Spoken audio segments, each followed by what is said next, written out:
Hi, my name's Rebecca.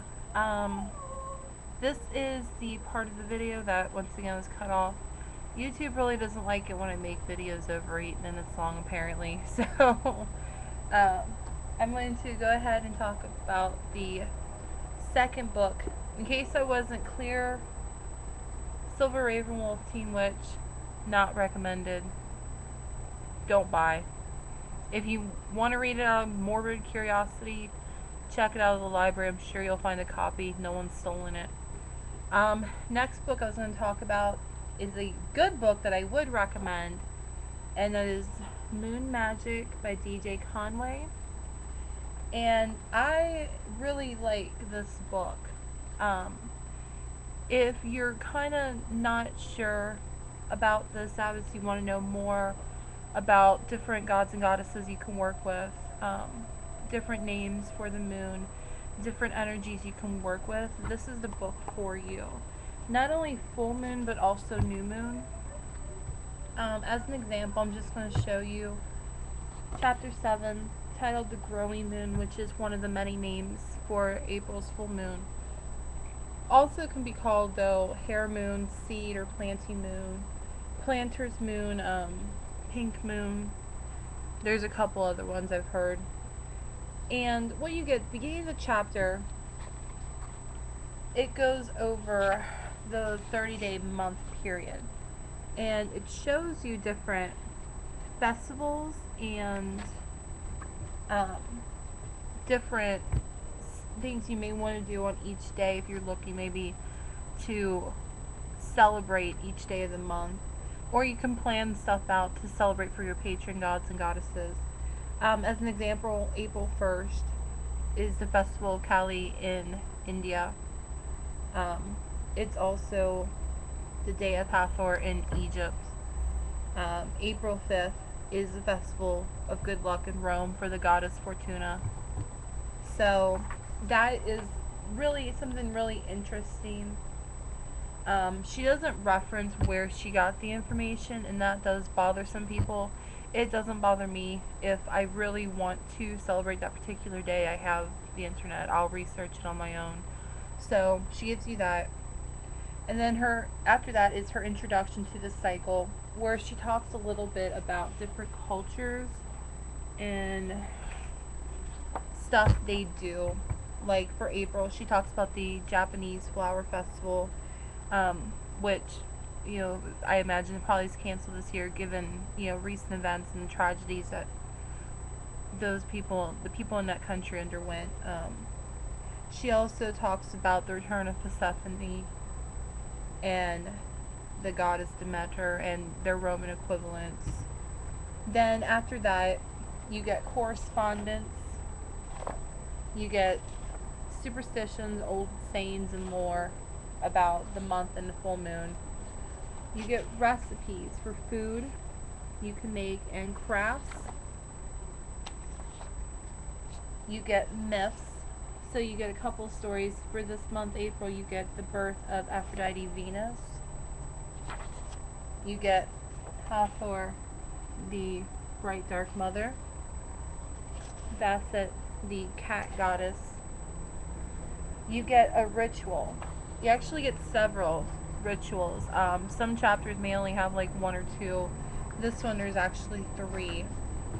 You get a brief story about in China, the boat blessing ritual and celebration they do over there. And then she wrote a ritual designed around that. Then you get, new beginnings. As we all know, spring is the time for planting. So new beginnings and a ritual for that. A ritual for Basset, the cat goddess. And then she does, in her chapter, she gives you something, the crescent moon. There's a ritual for that. Full moon, dark moon. And, then we enter the month of May. Also within this book is how to write your new moon chapters, or I'm sorry, new moon rituals. This book is just chock full of information. I really, really like this book. I've seen a lot of people who are kind of harsh. They don't like DJ Conway, and mainly they kind of cite like they don't like that she doesn't offer her sources for all of her information, or they, on their way of thinking in their research, that she's incorrect. You know, I say this: any book you should be questioning again and just looking into it if you want to take it further. You know, you need to research, you know, are you comfortable with the ritual? Are you comfortable with the energies, the intent? You know, don't just blindly follow a book. And if you want to follow a book blindly, you know, then I don't have any recommendations for you because I don't follow books blindly. In the back, she does give you an appendix. So here she does actually give you some of the sources of her information, continued recommendations as far as the readings. You know, I find her information to be pretty correct.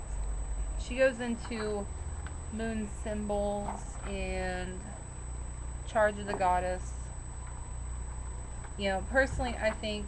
Oh, and then there is a bibliography. So, it you know, it's not that she doesn't give you the sources. It's just it's not attached to the particular information.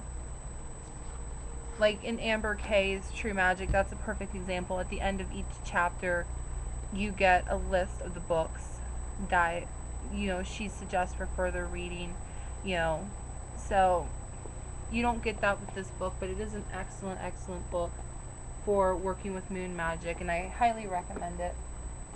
I'm only going to do one more book, so now I'm nearing 8 minutes, and I'm afraid again of being cut off. The Wiccan Year by Judy Ann Nook. I talked about her before. This is the second book I own by her. This book goes over the year in Sabbats, and each chapter you get, I'm just going to show you Beltane here. You get the story and history of the ritual. You get a guided meditation. You get legends and lore. And you get a ritual. You also get, you know, astrological influences and different activities you can do for the Sabbath. I really like this book. It's a small book, but it has a lot of information, and it's not a simple rehashing of, you know, old material from other books. I'm going to be actually looking for more books by her because I do want to add them to my collection. I really like her as an author. So, highly recommend Witch's Year by Judy Ann Nook. Maybe I'll reference that book again in a future video or something because I really didn't give too much detail, you know, but like I said, I'm trying to keep this at about 8-9 minutes. So, thank you so much for watching. Have a great day.